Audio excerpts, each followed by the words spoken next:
Usually when we kick off these deep dives, I tend to come in hot. You do. High energy. Yeah, I'm running on high octane. I'm bringing you data. I'm bringing you rapid fire analysis, and we are, sprinting through the topic. The goal is to get you as smart as possible, as fast as possible. That is our usual vibe. It is. We usually try to drink from the fire hose, as they say. It's all about volume and speed. Exactly. But today feels different. I'm looking at the stack of research you've brought to the table, and the whole vibe has completely shifted. We aren't sprinting today, are we? No, we are definitely not sprinting. Today is, it's about the opposite of speed, really. It's about precision. It's about depth. Okay, so what are we looking at? We're looking at this really fascinating guide. It's titled the 18AI Expansion Podcast Script Guide. And frankly, it's a blueprint for a different kind of listening, a slower kind of listening. A guide designed specifically for the learner. And I think that's an important distinction to make right up front. Who is the learner in this context? Well, in the context of this source material, the learner is someone who's mastering English as a second language. Okay. But I'd argue it goes deeper than that. The learner is anyone who wants to stop just skimming the surface of their daily life and actually understand the architecture of it. The architecture of their life. That's a big concept. It is. But the guide argues that to truly learn, whether it's a language or a new skill or even something about yourself, you have to slow down. You have to expand the conversation. The 5 times expansion rule. I saw that in the notes. It sounds intense. It does sound intense, but it's actually very relaxing in practice. The guy basically says, don't just say, I woke up. That's too simple. It's too fast. There's no learning there. Right. It's just a fact. Exactly. If you want to master the language, you have to explode that moment. You have to talk about the sound, the feeling, the struggle, the psychology of it. You have to make that one simple moment 5 times bigger. So that is our mission today. We are going to take a standard, seemingly boring daily routine, wake up, go to work, come home, sleep, and we are going to apply this expansion technique. We are. We're going to slow it way, way down. We're going to look at the vocabulary of our own lives under a microscope. And because we are mirroring the source material, our pacing is going to change too. We're going to be deliberate. If we use a word that might be tricky, we're going to stop and define it. No jargon left unexplained. I like it. It feels, almost therapeutic, like we are finally taking a breath. It is. And the guide gives us a really clear structure. We're going to walk through 3 distinct acts today. First up is the morning mental battle. Chuckles, the battle. I feel that. Oh, yeah. Then we move into the midday grind. And finally, we'll finish with the evening unwind. The full arc, from the moment the eyes open to the moment they close. Precisely. And we're going to be channeling the energy of the characters in this source text, Mary and John. They use this exact method to turn simple sentences into these rich, detailed stories. So are you ready to wake up? I'm ready. Let's start at the very beginning. Act 1, the morning mental battle. Okay, so ideally, this whole thing starts with silence. You're in bed, it's warm, you are safe.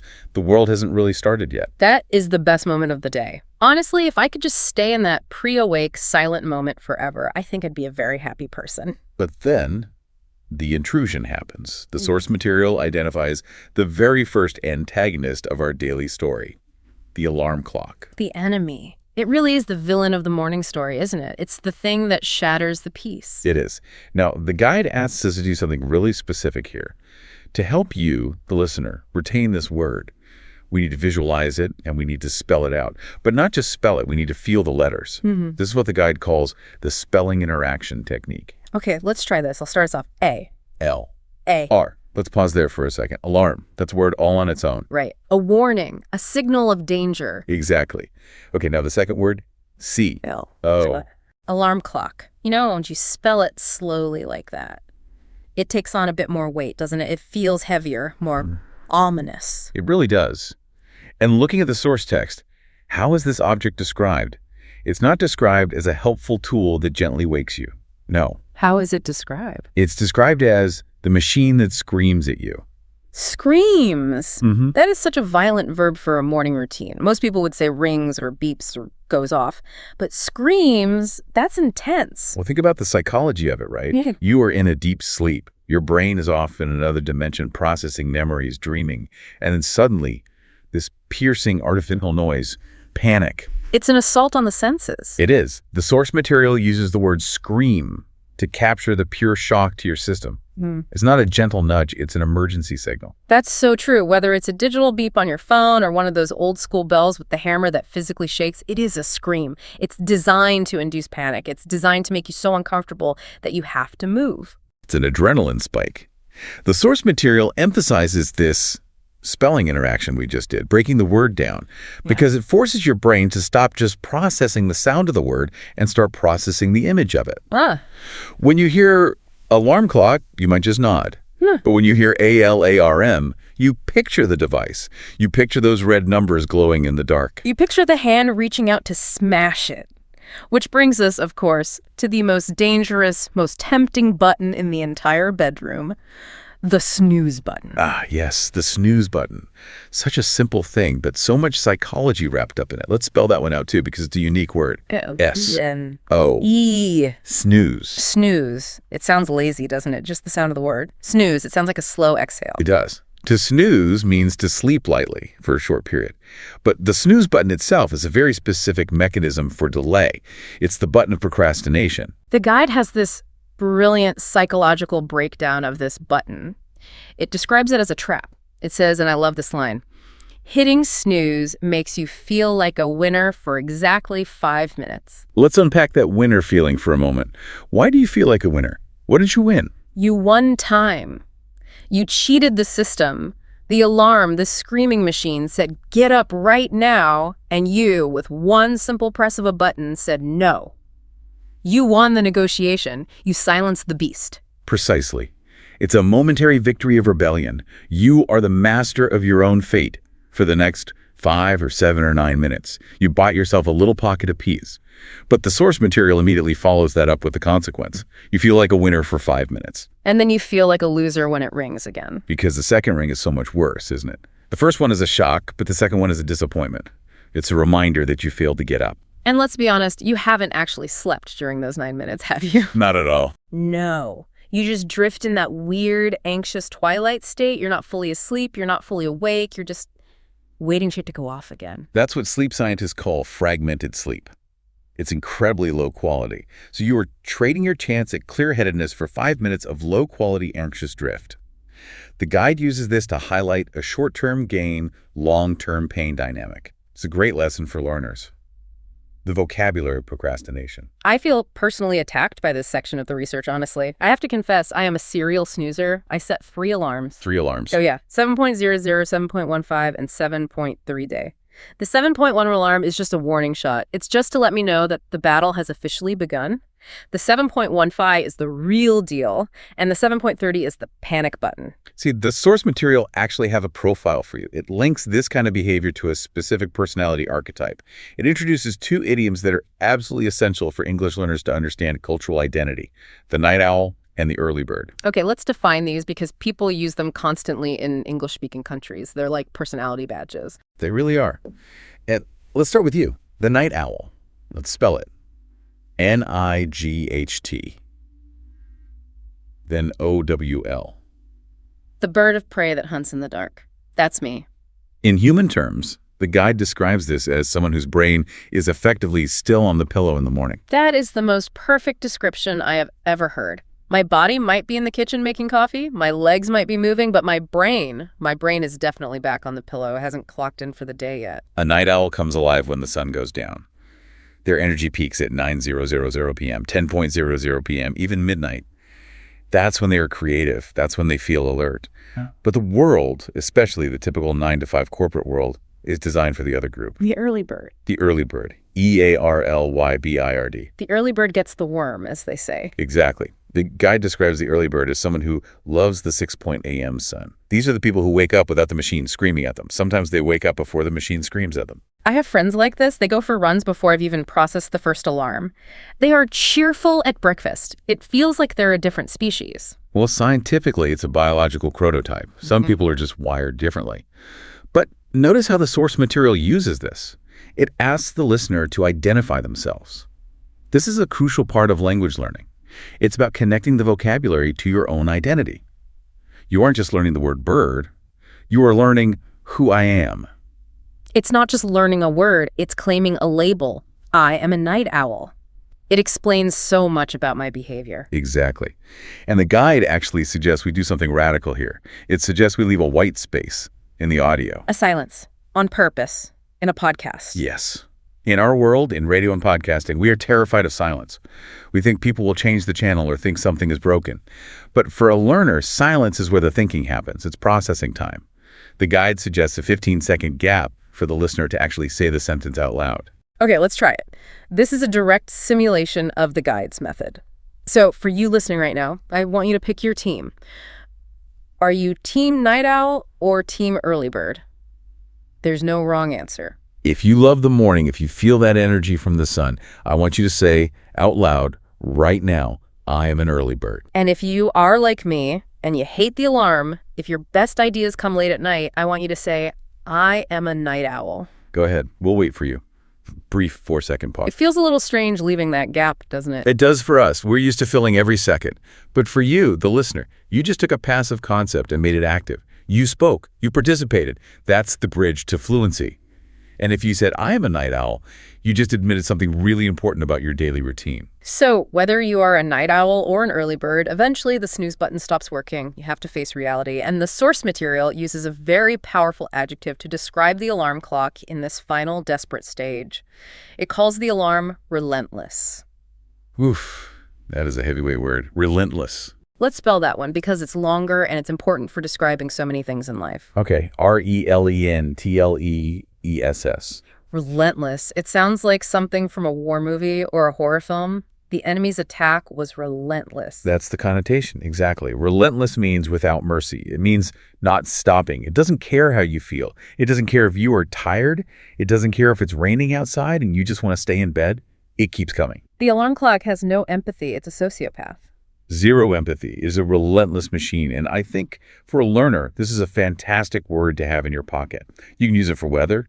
The summer heat was relentless. You could use it for a difficult boss.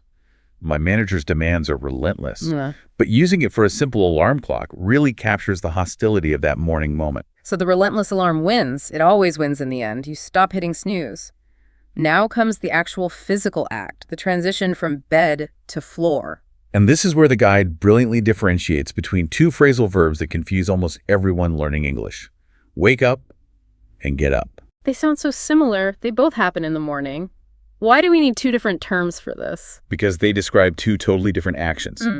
Waking up is purely mental. It's the eyes opening. It's consciousness returning to your body. You can wake up and stay in bed for an entire hour. Right, lying there, scrolling on your phone, checking emails, staring at the ceiling and dreading the day. Exactly. You are awake, but you are not up. Getting up is the physical act. It's feet on the floor, it's achieving verticality, it's moving your body out of the bed and into the world. The source is a really funny anecdote here about this specific transition. It's from the character John. He talks about his particular alarm clock, which isn't digital. It's not a machine at all. It's a cat. A cat. A furry four-legged alarm clock? Yes, and the text describes a very specific scenario where the cat, wanting breakfast, steps directly on his face. I love the specificity of that. It's not just my cat woke me up. It's the distinct sensation of tiny, insistent paws on your face. That's the expansion method at work again. A paw on the face is a sensory detail that sticks in your memory. It's annoying, it's probably a little bit sharp, it's surprisingly heavy. It forces you to get up. You can't snooze a cat. A cat does not have a snooze button. You really can't. They are, in their own way. Relentless. Relentless, exactly. Okay, so we have survived the battle. We are up. We are vertical. The morning mental battle is, for now, over. But now we have to actually leave the house. And this brings us to part 2. The midday grind. The grind. Just the word itself sounds ominous and tiring. It is. Because now we enter the public sphere. We are leaving the sanctuary of the bedroom and entering the chaos of the city. And the first major obstacle, according to our guide, is the commute. Let's spell that. C-O-M-M-U-T-E. Commute. Technically, it just means the regular journey you take between your home and your place of work. But emotionally, in modern life, it carries a lot of negative baggage. Nobody ever says, I just had a wonderful commute. It's almost always a complaint. Rarely. And the source material immediately pairs this word with its evil twin. You aren't just commuting, you are stuck in a traffic jam. The classic TRAFFICJAM. Picture the scene that's described in the text. It's not just cars, it's hundreds of cars. It's no movement, and the sound, it's not music, it's just beep, beep. It's frustration in a bottle. You're trapped in a metal box, surrounded by thousands of other people trapped in their own metal boxes, and nobody is moving. The sun is beating down on the roof. Your coffee is getting cold. This is a universal human experience. It doesn't matter if you are in New York or Tokyo or London or Sao Paulo. The traffic jam is a shared misery. But here's where the guide flips the script. It doesn't just present the problem, it suggests a coping mechanism, a specific and very useful idiom. Make the most of it. Make the most of it. I use this phrase all the time, but I've never really stopped to think about what it means, literally, to make the most of something. It means taking a suboptimal situation, a bad situation, and squeezing the maximum possible value out of it. You cannot change the fact that you're in traffic. The traffic is relentless. So what can you change? You can change your reaction to it. You pivot. The guide suggests a mental dialogue. Okay, I am stuck. I can scream and hit the steering wheel, or I can learn something. It specifically suggests listening to English podcasts like this one, presumably while you drive. So you are transforming what feels like dead time into live time or learning time. Exactly. You are making the most traffic jam. It's a powerful mindset shift. And frankly, it's the only way to survive a long commute every day without losing your mind. So we've made the most of the traffic. We finally arrive at the office or the job site or wherever we work, and now the expectation shifts completely. We are supposed to be productive. Productive. Productive. The holy grail of the modern workplace. The ultimate goal. Productivity. The state of producing, creating, or achieving something. And the source explicitly connects this state to a chemical requirement, coffee. It's very specific, too. It says the character needs 3 cups just to reach a baseline of productivity. The first cup is just to become human again. Which is so relatable.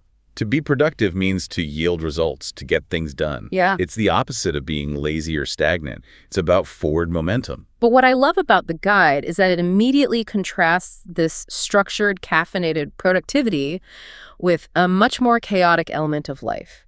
It introduces the phrase, on a whim. This is such a great playful phrase. On a whim. W-H-I-M, whim. A whim is a sudden, almost inexplicable desire to do something. It's the complete opposite of a plan. It is. Being productive is following the plan, checking off the to-do list.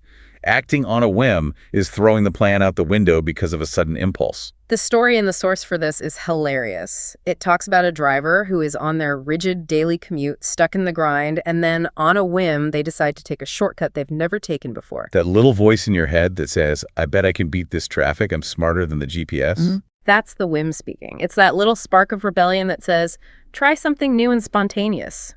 And what happens? He gets immediately and hopelessly lost. Immediately. Ends up in a neighborhood he's never seen before, making his commute even longer. It illustrates the potential danger of the whim.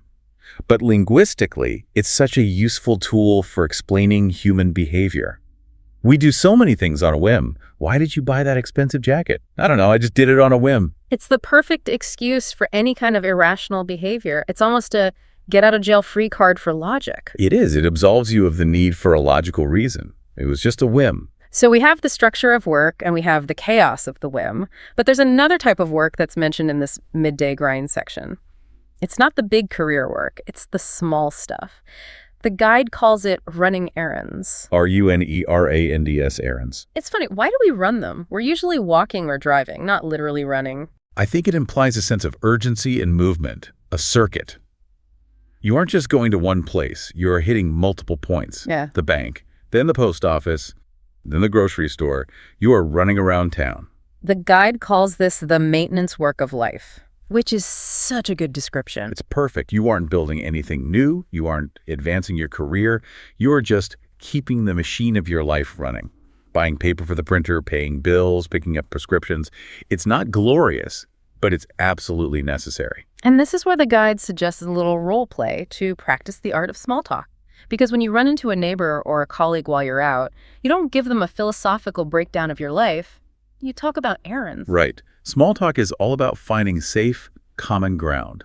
It's about being friendly without getting too deep or personal. So let's try the simulation from the guide. I see you in the elevator. I say, Hey, good to see you. How is your soul doing in this frantic modern world? Whoa, way too deep. That is not small talk. That is an invitation to a 3-hour therapy session. Okay, rewind. Let's try again. Hey, good to see you. You look busy today. Yeah, it's been a crazy morning, just trying to run some errands before I head back to the office.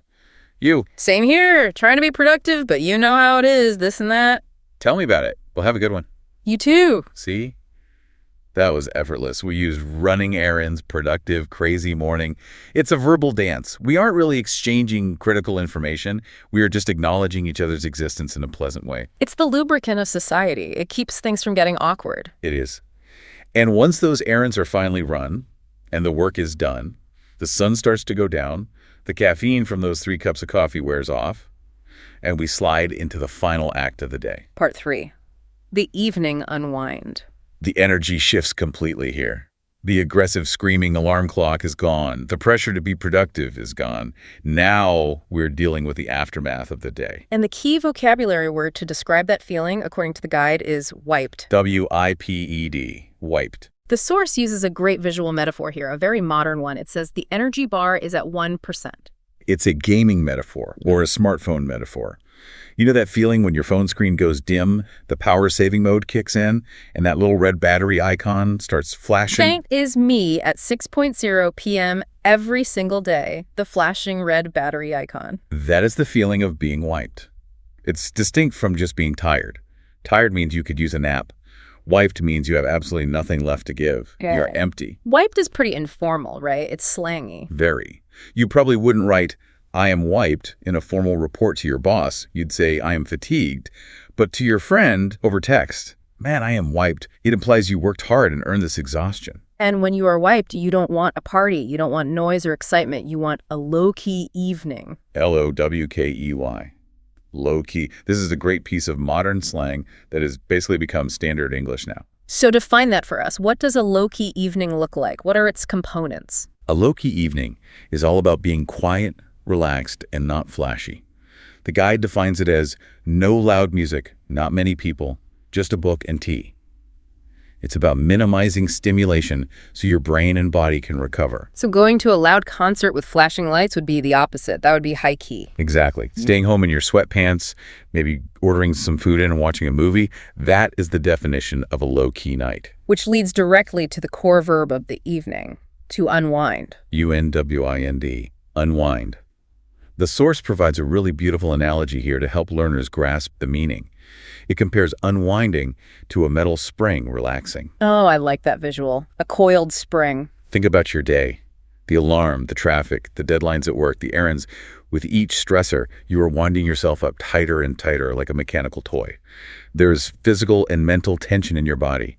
Your shoulders are up by your ears. And the evening is the release. It's when you let go. The evening is when you let that tension go. You unwind the spring. You slowly return to your natural, relaxed state. That is a perfect visualization. But, and there is always a but in these daily routines, reality has a way of getting in the way of unwinding. The source introduces the enemy of unwinding. Household chores. Of course, CHORES, chores. They're the villains of the evening. The dishes in the sink, the pile of laundry on the chair, taking out the trash. These are the things that stare at you judgmentally from across the room when you just want to be low-key. It's a true conflict. You are wiped, you want to unwind, but there's a mountain of dirty plates silently screaming your name. It's a modern dilemma. And this leads to my favorite word in the entire source text, and honestly, a very deep concept for a language guide to tackle. The word is authentic. Let's spell it. AUTHENTIC. Authentic. Why does a guide about daily routines bring up a word like authentic? That seems like a word you'd use for art or food or philosophy. This is the Mary and John dynamic from the source really coming out. They discuss how the authentic self, the real you, the honest you, sometimes just leaves the dishes in the sink until tomorrow. Lex, yes. I feel seen by this guide. My authentic self leaves dishes in the sink all the time. There's this ideal version of ourselves, right? The one who is productive until the moment we go to sleep, the one who always has a perfectly clean sink. But being authentic means admitting, you know what? I am wiped. I do not have the energy to do these chores. I am human. It's about being honest with your own capacity. So ignoring the dishes is actually an act of radical authenticity. In this context, yes. It's admitting the truth of your exhaustion. The guide makes the point that it's okay to be lazy sometimes. That's the authentic truth of being a person with a limited energy bar. I am going to use that excuse tonight. Honey, I'm not being lazy. I'm just being my most authentic self. Let me know how that works out for you. It probably won't end well. But finally, after we have ignored the chores and been truly authentic, it's time for the final act of the day. Sleep. The guide gives us one last great idiom for this. Hit the sack. Which simply means going to bed or going to sleep. It's a very old, very common idiom, and it likely comes from a time when mattresses were literally just sacks filled with hay or wool. Thankfully, we don't sleep on sacks of hay anymore. No, but the language survives. All right, I'm exhausted, I'm going to hit the sack. Yeah. It implies a certain heaviness. You are so tired, you're just falling into bed. And the day is done. The cycle is complete. The cycle is complete, ready to be repeated tomorrow. Now, before we wrap up, I want to step back a little and look at the final part of our outline, the ultimate word tour and the methodology. Because what we just did, the spelling, the pauses, the analogies, it wasn't random. We were following a very specific structure laid out in that 18AI expansion podcast script guide. Right. We were trying to demonstrate the 5 times expansion philosophy that we mentioned at the very start of our deep dive. Can you just explain that one more time? What is the core logic behind this method for our listeners who are actively trying to learn and improve? The central thesis of the source document is that simply hearing a new word once isn't enough for it to stick. It just washes over you. To expand a script and make it truly useful for a learner, you have to add layers of depth. It's not enough to just know the definition. Not at all. You can't just say alarm clock. Yeah. You have to spell it. Yeah. You have to describe the sound it makes, the scream.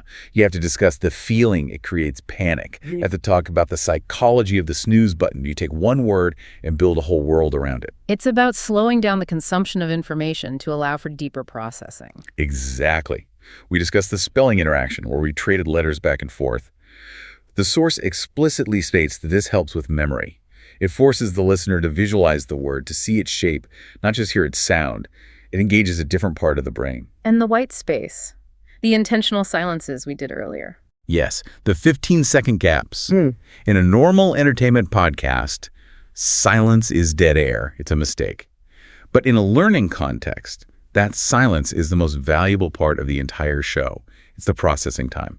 It's when your brain actually takes the new information and files it away. It's the difference between watching a sport and actually getting to play it for a moment. The pause lets you participate. That's a perfect way to put it. It invites you, the listener, to be a participant, not just a passive consumer. So let's do a quick review, a word tour as the source calls it. I'm going to throw our favorite, most powerful words from this deep dive at you, and you give me the core feeling in one simple sentence. Ready? Ready. Relentless. The unstoppable, merciless nature of the alarm clock or any difficult situation that just won't quit. No mercy. On a whim. The spark of pure spontaneity that leads to unplanned shortcuts and, very often, getting completely lost. Yeah. No plan. And my personal favorite, authentic. The honesty to admit that you're tired and that leaving the dishes for tomorrow is sometimes the most real thing you can do. Being real. I think authentic is going to be my big takeaway from this, because it really ties the whole routine together. It's about the constant struggle between who we want to be, the perfect early bird who is always productive, and who we actually are in that moment, a wiped night owl who just needs a break. That's a profound insight. The daily routine isn't just a list of tasks. It's a negotiation between those two versions of ourselves. Every single day, we try to be our ideal self, and every single day, we have to accept the reality of who we are. So what does this all mean for you listening at home or in your car? It means that mastering a language or just understanding your own life better isn't just about labeling actions. It's about describing feelings. It's not just I woke up. It's I fought a mental battle with a relentless machine. It's not just I drove to work. It's I made the most of a miserable traffic jam. When you add the emotion, the story, the words finally stick. As we sign off, we want to leave you with one final thought to mull over, to think about. We talked a lot about early birds and night owls. We did. And I want you to ask yourself this question. How does that label, whichever one you chose for yourself, how does it shape your identity beyond just your sleep schedule? What do you mean by that? Well, if you constantly tell yourself, I am a night owl, do you unconsciously give yourself permission to be less productive in the morning? Do you use it as an excuse for being late? Do these labels we claim end up limiting us, or do they truly help us understand how we work best? Are you a night owl because of your biology, or have you just decided that you are one and now you're living up to the label? That is definitely something to think about while you hit the sack tonight, or if you're an early bird, something to ponder over your morning coffee. Indeed. Challenge your own labels. So whether you are just starting a productive day or enjoying a well-deserved low-key evening, thanks for diving deep with us. We hope this expanded, slower pace helped you see your own daily routine in a brand new light. Keep practicing and don't be afraid of the silence. Goodbye, everyone. See you next time.